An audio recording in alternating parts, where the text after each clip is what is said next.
You're listening to WHCR 90.3 FM.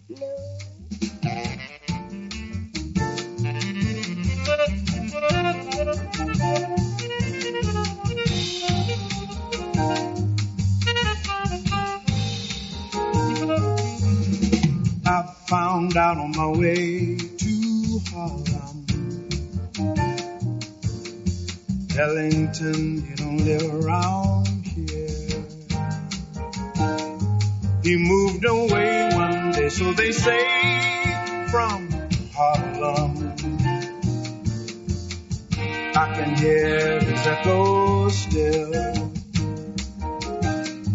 Now, you can't keep me away from where I was born. I was baptized by my daddy's horn. Now, you can't keep me away from where I was born. I was baptized by the jazz man's horn. Good evening. Welcome to Community and Technology, where we connect the global community with news, information, and resources to hopefully improve your life. I'm Stuart Reid. I'm here with my co-host, Lena Marvin. Hey, Lena. Hello. Good to have you here. We also have Dave Burstein here in the studio. Welcome, Dave. Hi. And we have a special guest. He has 30 years of experience in intellectual property, technology, and transactional law with a focus on internet law and policy. He's a graduate of Columbia Law School and a partner in the New York law firm Moses & Singer, and has recently been voted unanimously to be the president of the Internet Society of New York. I'm pleased to welcome Greg Shatan to our show. Welcome, Greg. Thank you, Stu. It's good to be here. Yeah. So I want to share with our audience a little bit about what is the Internet Society.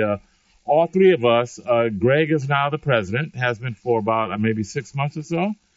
And Dave has been a member for quite a few years, and I'm a recent member as well, and board member. We're all our board members. But what is the Internet Society, Greg? Can you share that with us? Certainly.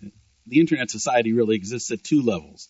There's a global Internet Society, which spans the world, which was founded about 25 years ago by some of the founders of the Internet.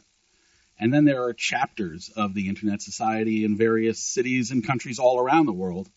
One of the oldest chapters is the New York chapter of the Internet Society, which I am proud and humbled to be the president of the board. Stu is now our secretary, and Dave is on the board, a longtime member. And what we try to do is both move forward the goals of the global Internet Society and local goals that are fitting for New York. I look at the Internet Society as being the conscience of the Internet, but it exists as a technical organization in many ways. It's not just a place for people to get together and chat. The Internet Society globally supports the IETF, which is the Internet Engineering Task Force that sets out a lot of the protocols and the ways that the pipes connect so that the Internet actually works. It's also supported by .org, which is ostensibly the home of non-commercial organizations on the Internet, or one of the homes. And there are basically several priorities that the Internet Society has, but the overarching priority or mission is a free and open Internet for all, and to try to connect everyone to the Internet. Dave? One question, Greg. How much you paid as president of the board? I am paid $0. Which is important. The Internet Society here in New York is entirely volunteers. We need more of them. Please join us. We want to make that happen. How do we do that, Greg? Well, how do our folks out there in the listening land? It's really pretty easy. Hopefully you have an Internet connection, and you can go to internetsociety.org. You can join the Global Internet Society, and then you can elect which chapter or chapters you'd like to be part of. And you can elect, and you should elect, the New York chapter. We have over 3,000 members the last time I looked, all around the world. probably a hard core of 300 members or so who participate in some way or other. And of course, as you keep peeling the core down to the core, it's a smaller number still. So there's plenty of room for people who want to be active. So what we are after in New York, a couple of different things. And we just had a little board retreat to discuss some of our options for the coming year. Mm-hmm. But we definitely, support community connectivity, community networking.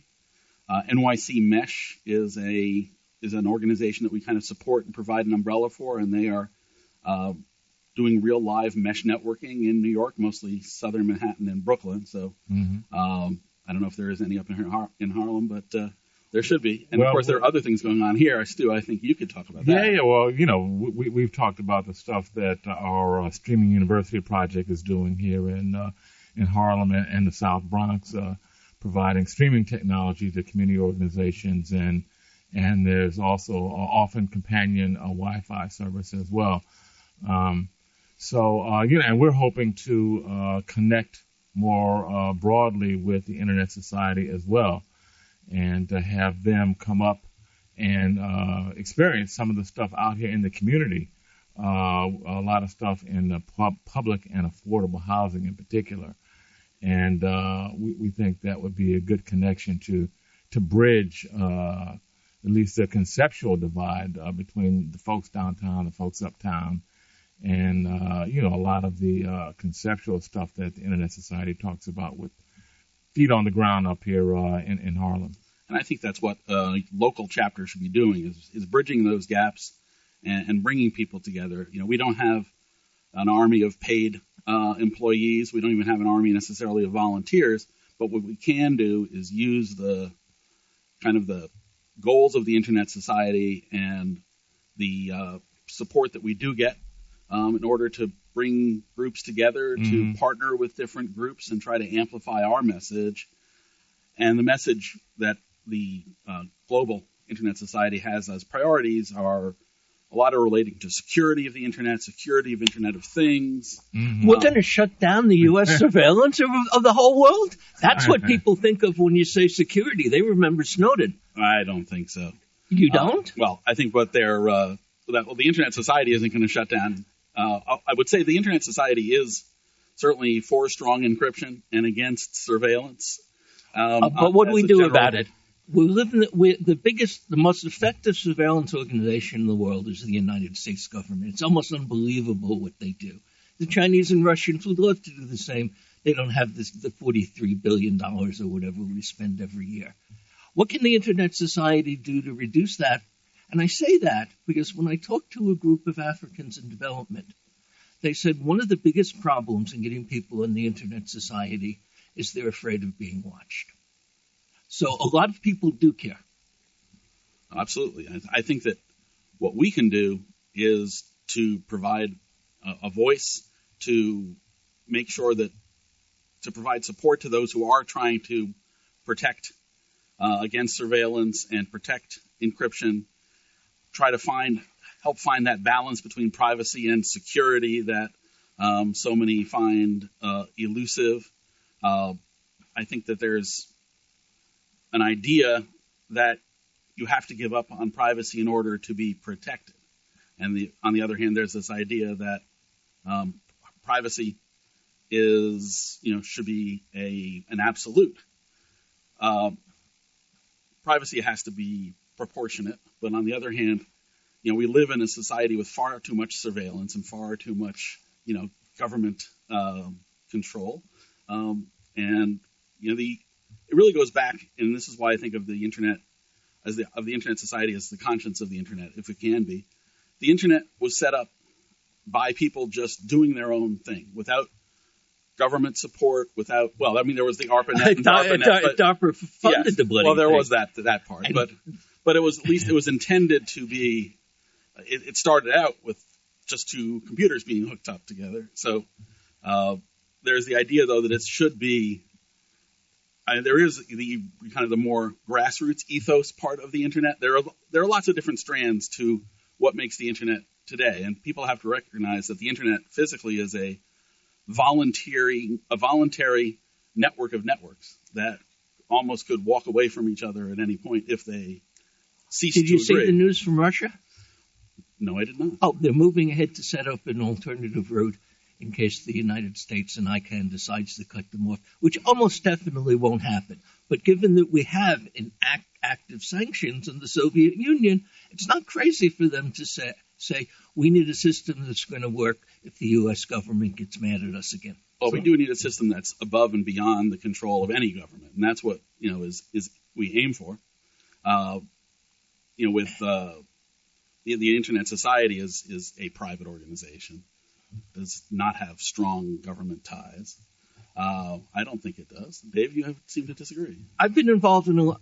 We disagree on a lot of this. Well, that's what because makes this interesting. We both happen to care about bringing a better internet to everybody, and we disagree about how active we should be and what actions we should take. But I've been involved in the international policy. I've gone to big ITU meetings and know most of the people there. Most of the people there think that the positions the Internet Society has taken in ITU and other international issues correspond to those of the United States, because the people running the Internet Society happen to believe in the same things as the U.S. government. Can you think of any major issue in international internet where the Internet Society took a strong position that differed from the United States government? I'd have to take a few hours to do research because I can't think of offhand whether they are. How many countries are members or involved in the Internet Society internationally? I think there are upwards of 90. Mm-hmm. Outside of the United States, most countries have one chapter that covers the country, but that's not always the case. How many chapters are there in the U.S.? Do you know? In the U.S., I think about 20. No, Okay. it's like six or Really? 7. No, it's more than that. But anyway, it's somewhere between 6 and 20. Mm-hmm. And then there are Some of those aren't doing anything. Like yes, well, Philadelphia. there are some that are dormant. But now, to Dave's point, is it so that the U.S. faction or U.S. chapters dominate the governance of the Internet Well, Society? I didn't say that. The chapters don't dominate the governance Okay. at all. The chapters have very little authority So and make very few decisions. how is the Internet Society governed? It's a bottom-up organization that's governed in a top-down fashion. Okay. Basically, well, I should say that the new CEO of the Internet Society is somebody who I think will quietly shake things up a bit, Andrew Sullivan.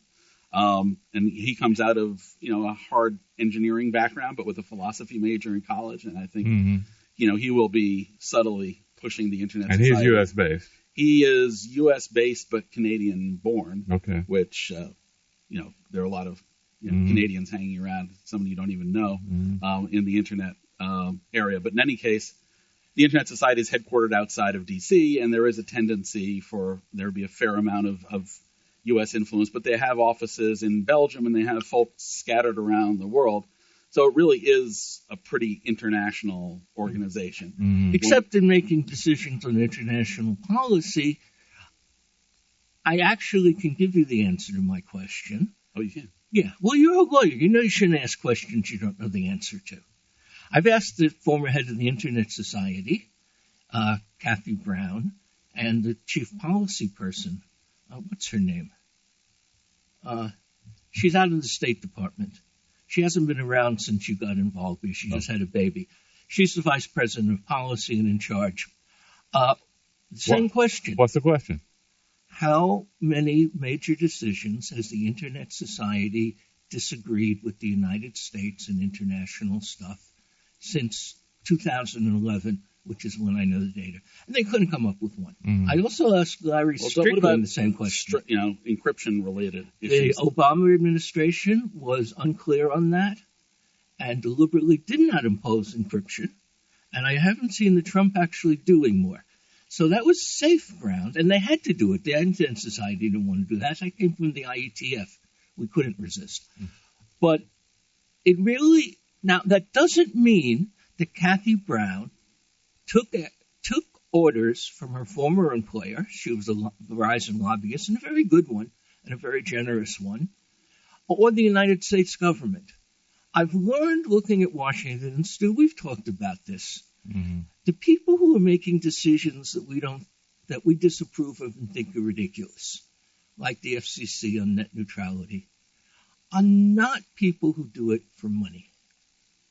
You could walk, as we said on the show before, you could walk into Mike Powell's office. I realize this was amazing. Former to me. FCC Commissioner Michael Powell. Yeah. Mm-hmm. And he did not make a decision in 4 years that was not okay with the bells and the big phone companies. Mm-hmm. But if you walked into his office with $1 million in a suitcase, you'd probably have been arrested, and you certainly would have been thrown out. So when I came to look at Washington, it's now 20 years I've been following it, I realized that the key thing in the influence is not paying off people, at least around the FCC. Congress, we have the best Congress money can buy, and I can give examples there. But the FCC and so on don't take money. So how do you influence an honest man? And the easiest way to do that is to make sure the people in charge are people who happen to agree with you. Right. Mm-hmm. And surround them by other people who you do pay a great deal, who happen to agree with you, and dominate the conversation and define the issues. And that's how the phone companies almost always get their way at the FCC. Hang on one second, Dave. WHCR 90.3 FM, New York.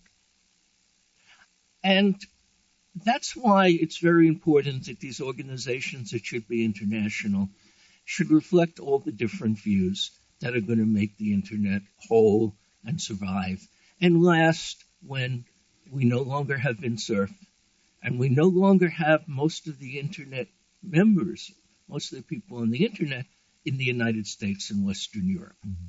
Well, I agree that Internet governance in a large sense tends to be dominated, especially in the ICANN space, by North America, Western Europe. But there are definitely strong voices from South America, Australia, New Zealand, India, and others. So we see shifts in those over time. What is ICANN, Dave? Can you share that with? Greg. The ICANN stands for the Internet Corporation for Assigned Names and Numbers. And what do they do? What they do, the boring way to describe it is that they are in charge of the domain name policy, both the top-level domain to the right of the dot and policies about the second-level domains to the left of the dot, mm-hmm. and also coordinate the address numbers, the IP addresses as well. The less boring way to look at it, still probably fairly boring, is that a lot of different kinds of Internet policies are set there, all really relating to the domain name system, not really to content and not really to services. Mm-hmm. Those are done elsewhere, but a lot of them still can influence content issues relating to protecting IP rights in the Internet, protecting privacy rights, protecting the rights of different populations to try to get to the domain name system. ICANN meets about 3 times a year and live, and then all year there is policy work going on where groups of stakeholders from all around the world, but not distributed according to the global population, get together and argue about policy until somehow a consensus is formed, or it's not. Mm-hmm. Dave, you have a comment on that? Yeah. ICANN, to my surprise, is probably the most open organization I've seen in international policy of any. Mm-hmm. That, in fact, I could go to the meeting and have a very strong say if I had something to say and knew how to play the games. They do things like put their budget out for comment by everybody a month or so before the board gets to choose it. So it's a good example of an organization that tries to involve all its members and all the people who are interested enough to show off. Mm-hmm. The decisions come to a board, but the more important thing about ICANN is that people think it runs the Internet, and it doesn't. Mm-hmm. Absolutely does not. Mm-hmm. Let me quote Steve Crocker, who was the last board chair there. He said, "What we do is really important, but it doesn't change most people's experience of the Internet, which is why I'd like to change the subject to things that would change people's experience of the Internet, starting with here in New York. Okay, I thought you said Stu was in charge. But Yeah, well, before we do that, I would just want to bring Lena into the conversation. Lena, I apologize. Yeah. Hi, Lena.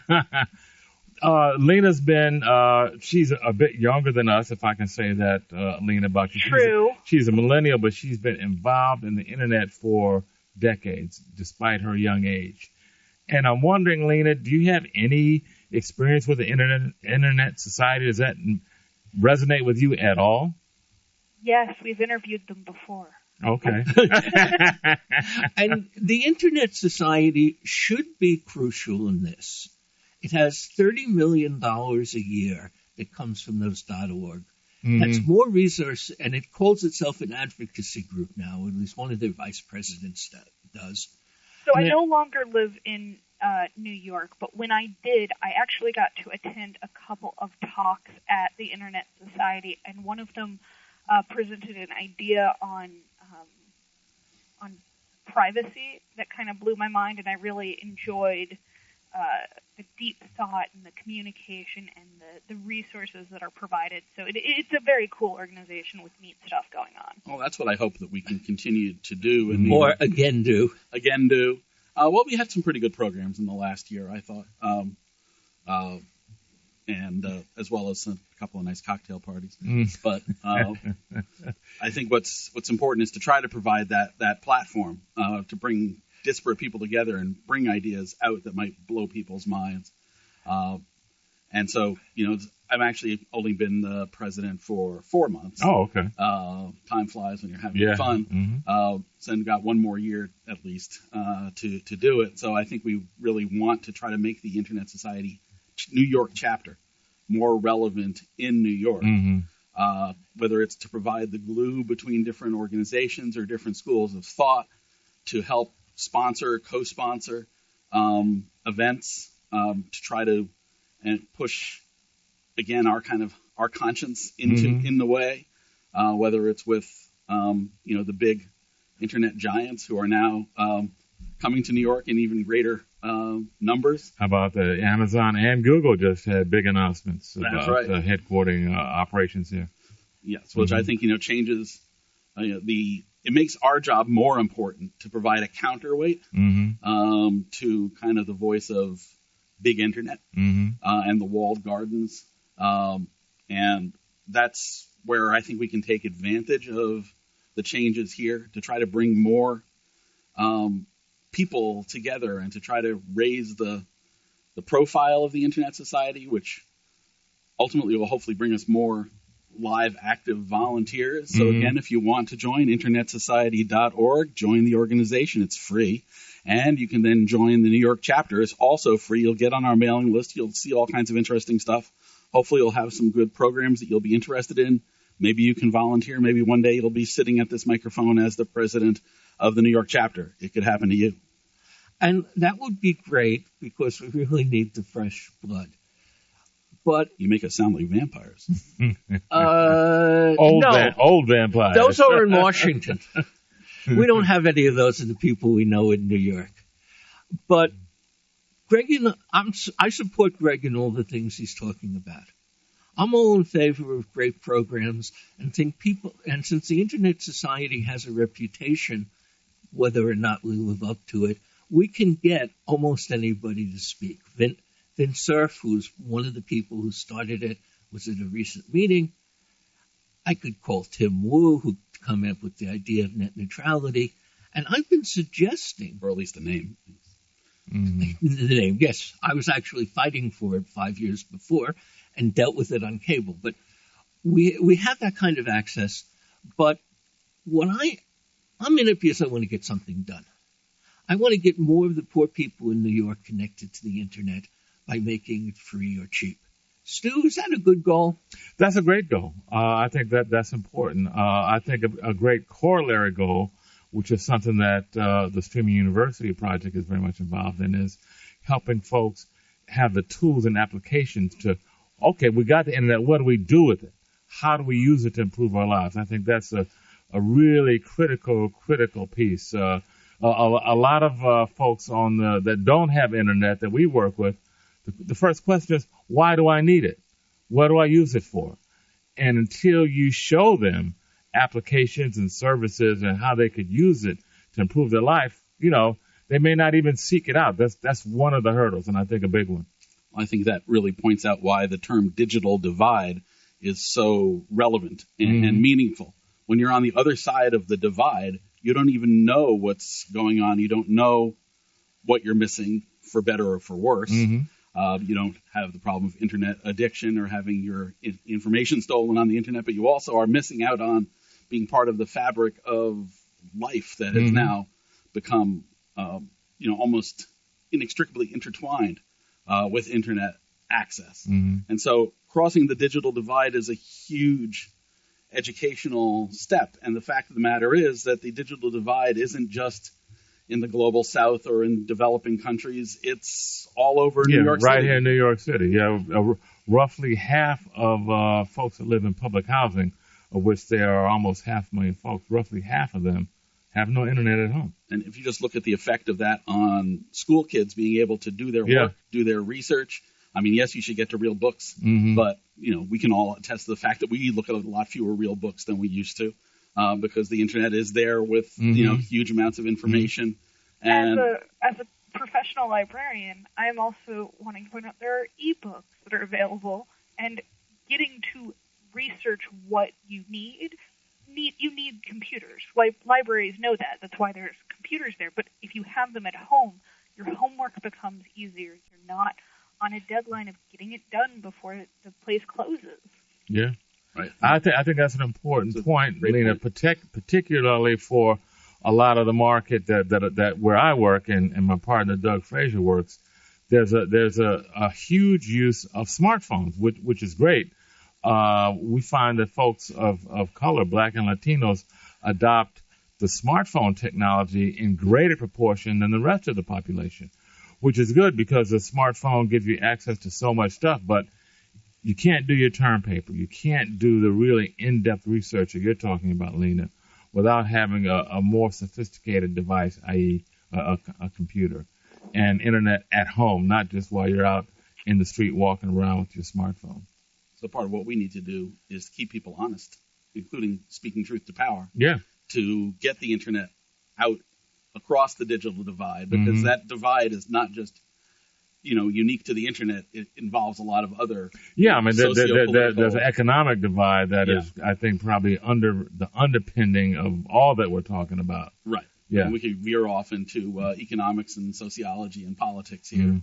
But let's. Okay. We have the right to go wherever we want to, but let's stick close to technology. And let's stick on to what are the particular things the Internet Society in New York could do to bring access to more people. And from our meeting, I had suggestions. Hold that thought, Greg. We're going to take a quick break, and we're going to be right back and Greg's going to tell us about that. So hang. But we're back, community and technology, with special guest Greg Shatan and our co-hosts, Dave Burstein, Lena Marvin. I'm Stuart Reid. And Dave, you were just asking Greg to talk about some of the things that the Internet Society can do here in New York City. And Greg is doing good work in education. Events that have really solid content are good, great. But I think that the Internet Society has the reputation and the credibility and the knowledge to get in the middle of some of the big issues where we have consensus on the Internet Society in the first place. And let me suggest one. Honest advertising, and that you get what you pay for. It turns out that most of the issues around net neutrality is they don't actually connect you to the Internet at the 50 megabits, they say. They block some of the places you'd want to go or stifle them or throttle them, whatever. Kevin Martin, a conservative Republican, said publicly when I asked him the right question that if they advertise 3 megabits of Internet, you should be able to connect to the Internet at 3 megabits. And it turns out if you connected at 50 megabits, almost all the net neutrality issues go away that are current and are involved today. Now, how do you make that happen? Well, I've been arguing that that the carrier should be held to delivering what they advertise. In my case, for the freedom of speech issues and things like that, but also in basic consumer stuff. Greg, did you see the charter settlement?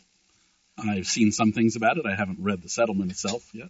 It's an absolutely unprecedented $174 million agreement from Charter. $60 million is going to go in refunds to customers. This was under Time Warner's watch that the ripoff happened, correct, Dave? Well, there's also, and this is where Greg and a lawyer can come into it, there was absolutely no doubt on the fraud. I read the original papers. A friend of mine was part of the team that put them together. Mm-hmm.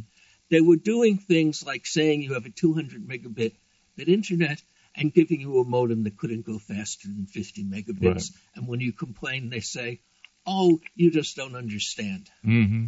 and so on. Absolute clear case of fraud.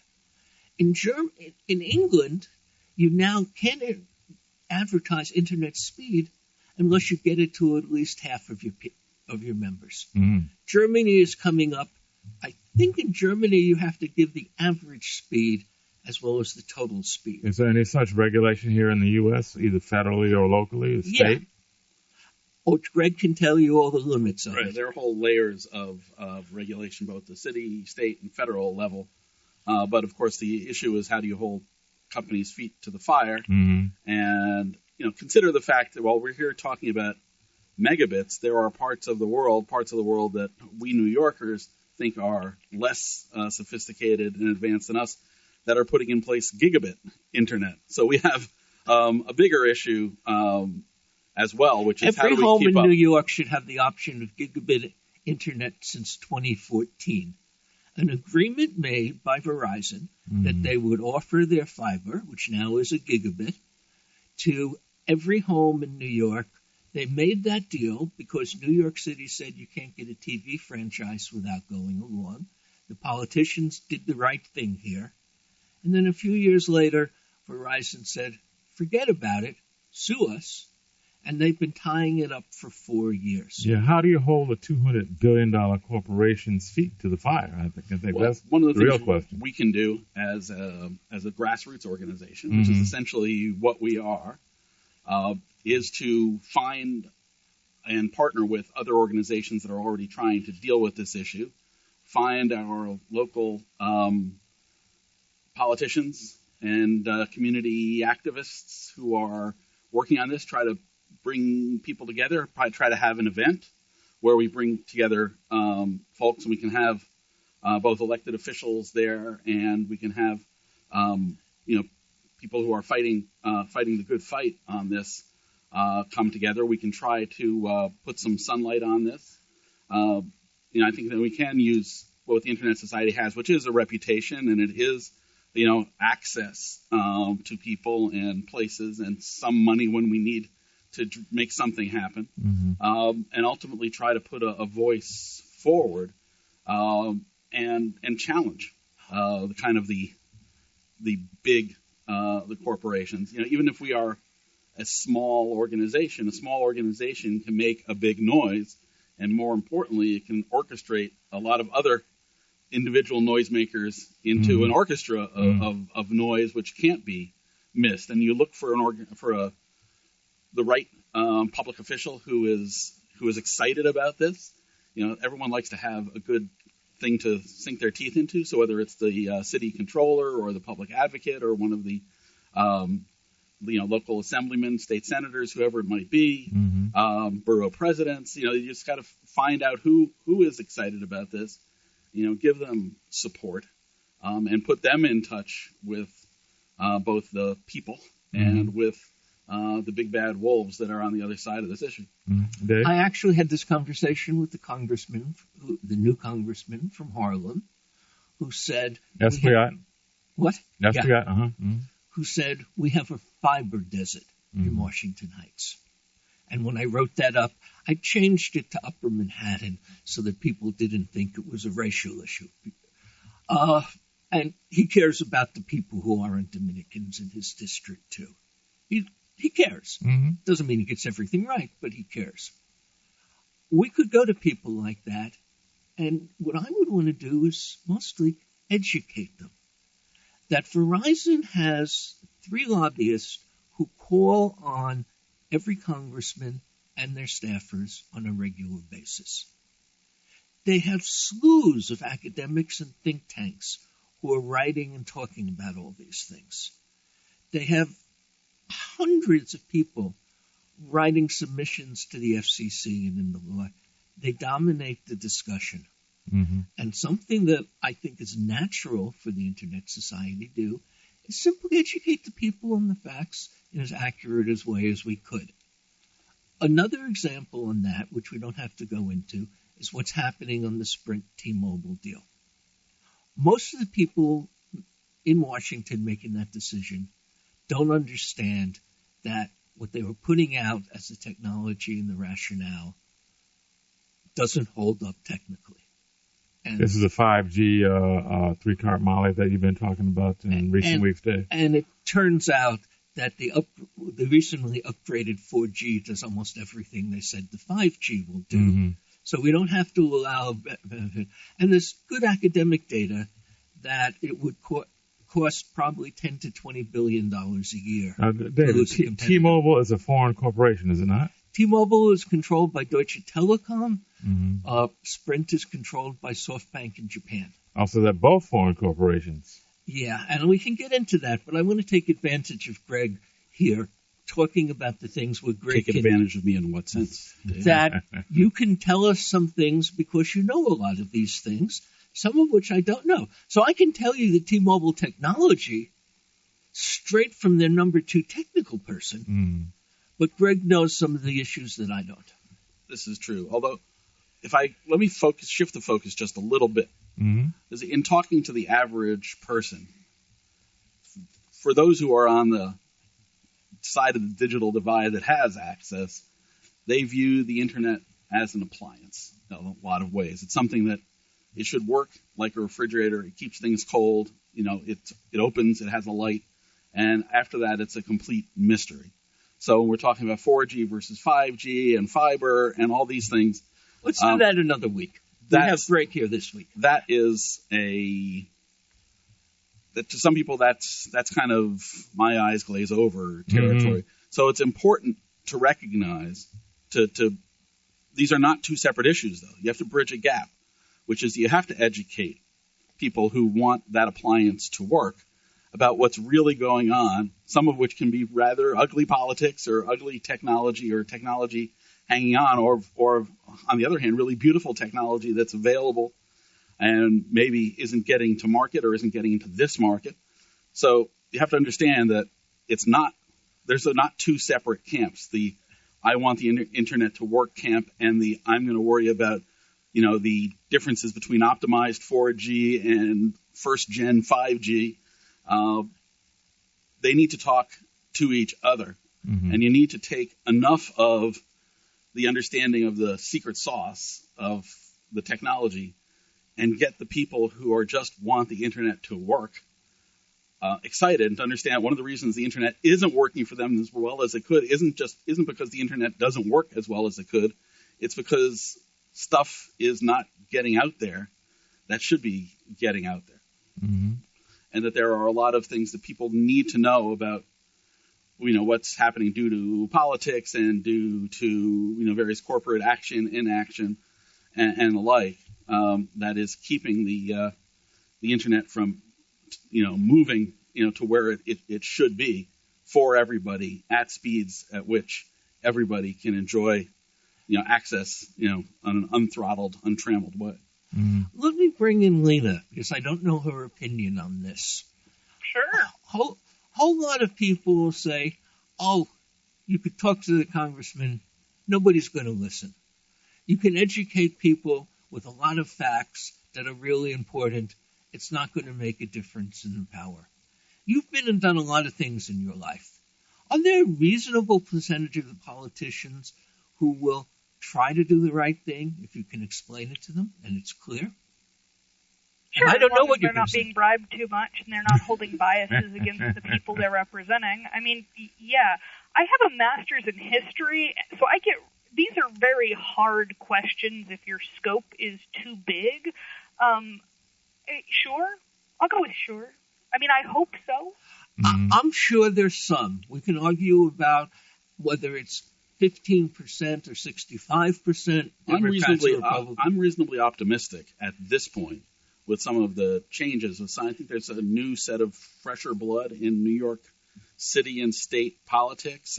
Not to get into New York State politics per se, but the dismantling of the IDC and the bringing in of fresh faces. You can name them. There's no need to name them. But the fact is that the order is being shaken up to a good extent. And if you can catch those folks before they get eaten by the permanent system. That's interesting because I didn't know what's going on in New York and didn't see it. But Stu and I have the relevant knowledge on that because we both took contemporary civilization at the same university. You went to law school there. In contemporary civilization at the university, one of the readings was from Barrington Moore, who looked at when does change happen. Now, he was looking at pretty extreme change. He was really asking, when does something like the Russian or the French Revolution happen? And he looked at the history, and one of the things he said is usually it happens when there is a split in the ruling class. That you're able to persuade a significant part. In the Russian case, you had a whole lot of people who wanted to have some kind of liberal democracy instead of the czar. During the Vietnam War, we had some of the most distinguished people in the United States literally out on the streets marching. We don't have that in the Iraq War. And that when there is a disagreement among the people who have that power, you have way more opportunity. Do you remember that one? I don't remember that one, but what I would say, my comment on that would be that, I think it's a consciousness evolution and shift that needs to happen. I think that, we're seeing that right now today as we have entered the 21st century and as we have entered the new millennium. I think there is a consciousness shift. Sometimes it's hard to see. But with the current administration in the White House, I think it's exacerbating the contrast and making the picture so much more clear for so many folks across the globe. I think that is pushing the consciousness evolution. And I think as that happens, we're going to see some change. Because I don't believe that there's going to be just one incident or one person or one thing that's going to change things. I think it's an evolutionary process, but I think we are in a major shift right through here. And I have hopes. I'm optimistic with Greg on that. And I have some experience, not on the big issues. I couldn't affect Washington's opinion on the war of Iraq, but on things like what are the terms of a merger or a settlement that could help poor people or get more broadband to more places. The charter thing, incidentally, included the requirement they reach 147,000 people they don't reach yet. That's in rural New York? It wasn't specified. Okay. And it could be Brooklyn and Queens, but they mostly cover But it's available in Brooklyn and Queens. Yes. The problem is that, folks can't afford it, and they don't know why they should even be trying to afford it. I mean, it's a shell game, if you ask me, the way they talk about, well, it's here. What do you want? It's available. Folks don't take advantage of it. That's not my problem. This is what the operators are saying. And, my pushback is it needs to be affordable. And I know, Dave, you and I have had this conversation about what is affordable. In my mind, there's got to be some free access. Affordable is free. It's very difficult to tell people that, hey, you can afford $10 a month when you are scrambling to pay your kids' tuition, to put food on the table, to buy your medicine, to pay your rent, and all the other things that so many, half the people in public housing are living below the poverty level, below $24,000. Half of the 500,000 people in public housing. Half of the people in public housing are unemployed. So, to me, it's a spacious argument to say, $10 internet they can afford that, and then that solves the problem. I don't think it does. And I'm thinking of one of my colleagues that I met through ICANN, but who was off doing different things now. A guy named Evan Leibovich. He's bringing internet connectivity to refugee camps in the Middle East and North Africa because he realized, first off, big refugee camps that are quasi-permanent have local economies within them. But if you have internet access, you can actually access the global economy. And you can actually ship, make and ship things out of or provide services from even a refugee camp if you have internet access. So when you're talking about, public housing, I'm not going to compare it to a refugee camp. What I'm saying is if you can bring people out of a cycle that has put them into that refugee camp through internet access, you can do the same thing with getting people out of cycles. Yeah. My wife works in a neighborhood in the Bronx where only 15% of the people have high school education. That is not a good cycle for the next generation. So you want to try to break all of these cycles. And the power of the internet, when it does come to you, is immense. Of course, it's the right internet. It can't just be for looking at pictures of cats or porn, or playing stupid games or having your data stolen. And that's back to my whole discussion about the Streaming University project and putting the tools in folks' hands. So often, what I see in our communities is that folks are huge consumers via their smartphones of services on the internet, but they're not producing. They haven't taken control of the internet, as in the situation you just described, Greg, where folks in the refugee camp are actually engaging in commerce and creating and buying and selling, mostly in particular selling on the internet. Those are the skills, those are the tools that I see is the mission of the Streaming University project and other like-minded folks to help put those tools and that training in the hands of folks right here on the ground so the internet becomes a tool for their empowerment. And this is a great dream, and sometimes it comes true. Unfortunately, many people, especially the corporations in Washington and around the world, take it and say, because it will be so wonderful to have the internet, you have to give us a $4 billion subsidy to get it to people.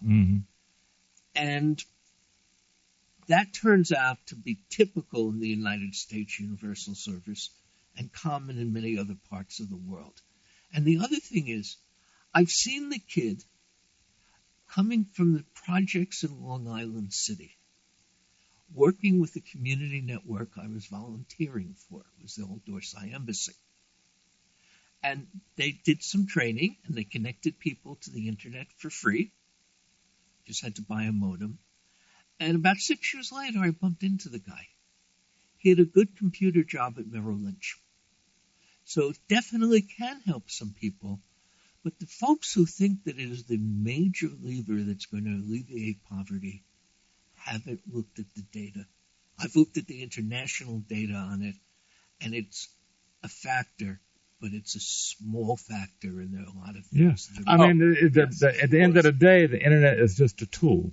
It's not going to change the economic inequality until we teach folks how to use that tool to help change that inequality. I mean, I think that's the fundamental problem. Yes, but on the other hand, keeping people away from the internet is a way of keeping people down. Yeah, without a doubt. And the internet is one piece of a big rope ladder that can be used to climb out. And yes, it's definitely not a big factor, but not having access to the internet, in a sense, is a big factor. And so what I'd say is it's necessary but not sufficient to get people onto the internet and into the 21st century, because, getting that job at Merrill Lynch, without access to the internet would have been impossible.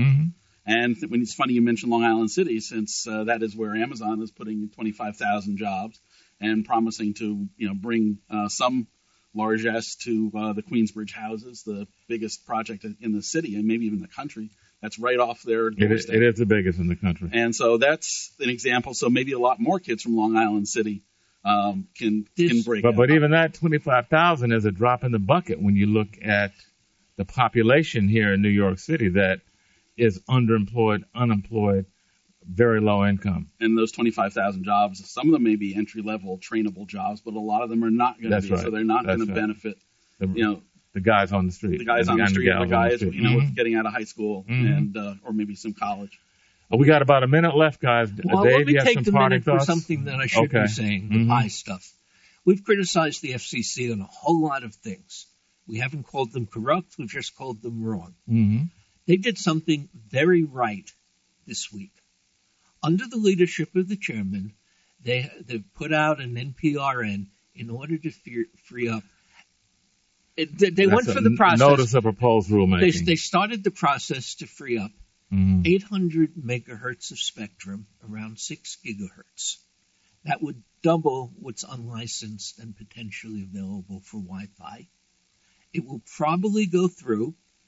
The equipment is just becoming possible. It will be a few years before it's cheap enough for most people to use. But it is absolutely the right thing to bring in this spectrum, and there were a lot of political issues there, and make it available to everybody. And I wrote this as Bravo, Chairman Pai. Okay. Greg, any parting thoughts before we sign off here? Well, Stu, thank you, and thank you, Dave, for being part of this conversation, and thank you, Lena. Just one parting word is to join the Internet Society, internetsociety.org, and join the New York chapter of the Internet Society, and come help us do all the things we've been talking about for the last hour. Okay. Thanks. Well, thank you, Greg. Thanks for coming. I look forward to you and your colleagues coming up to Harlem. We've got a big launch coming up at Grand Houses, our Grand Houses community radio station, sometime in the next couple of months.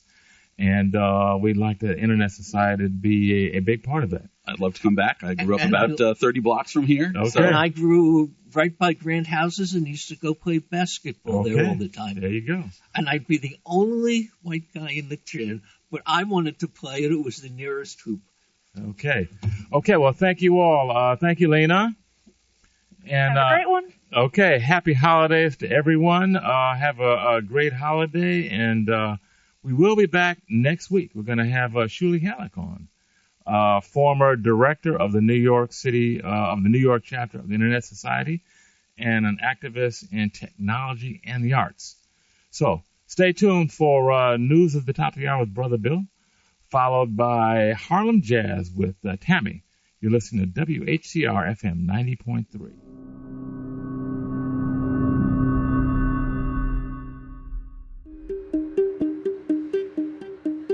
There is a small concern, but I'm not so much worried about it. If you'd have asked me that question a few years ago, I'd have trusted the tech companies. If I don't have all my settings exactly correct, then my data is collected and it's sold or stolen. I have seen a lot of horror stories. 今まで気にしなかったけど、今聞かれたら気になりだしました。I think that's a very deep and complex issue because that's also morality, isn't it? Like, how much do I value myself?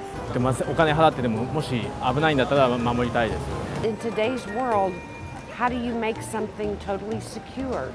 自分で公開するしないっていうのが選べるんであれば、その選択ができるっていう自由があれば安心するんじゃないのかなとは思います。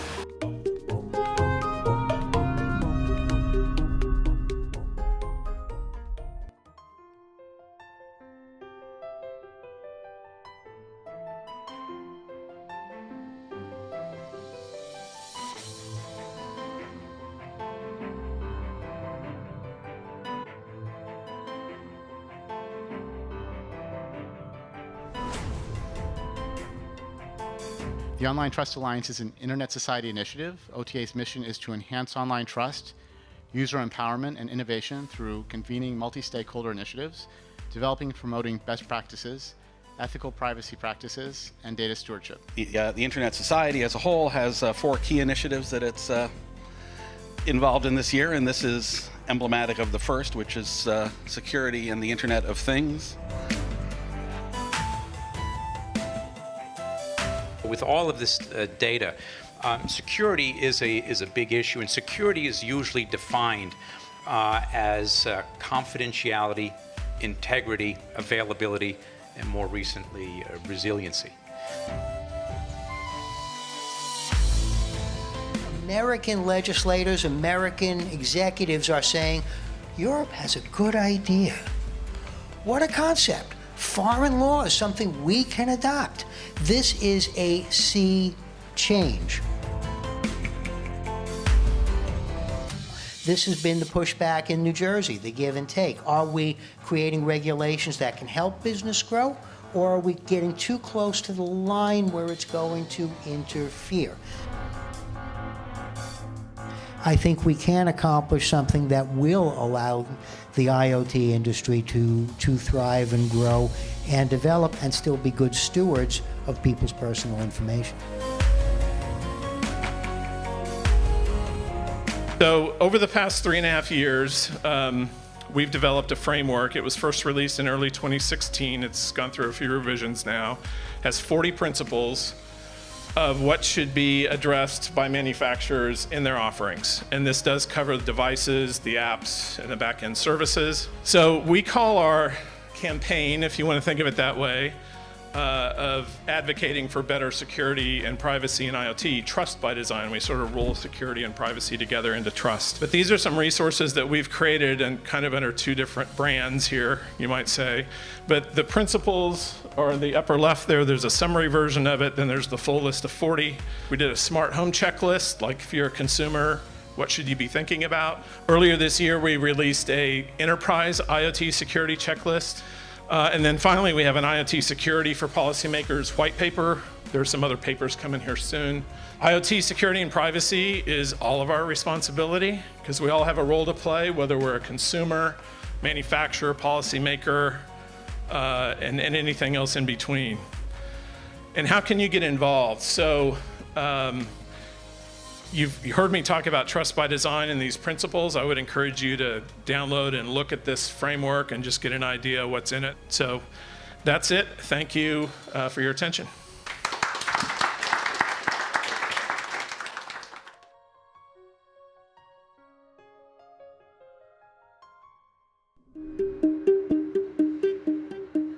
There is a small concern, but I'm not so much worried about it. If you'd have asked me that question a few years ago, I'd have trusted the tech companies.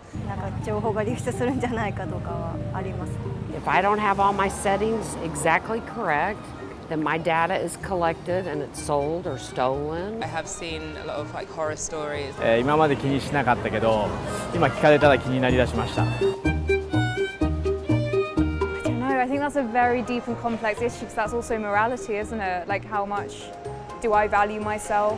でもお金払ってでももし危ないんだったら守りたいです。In today's world, how do you make something totally secure?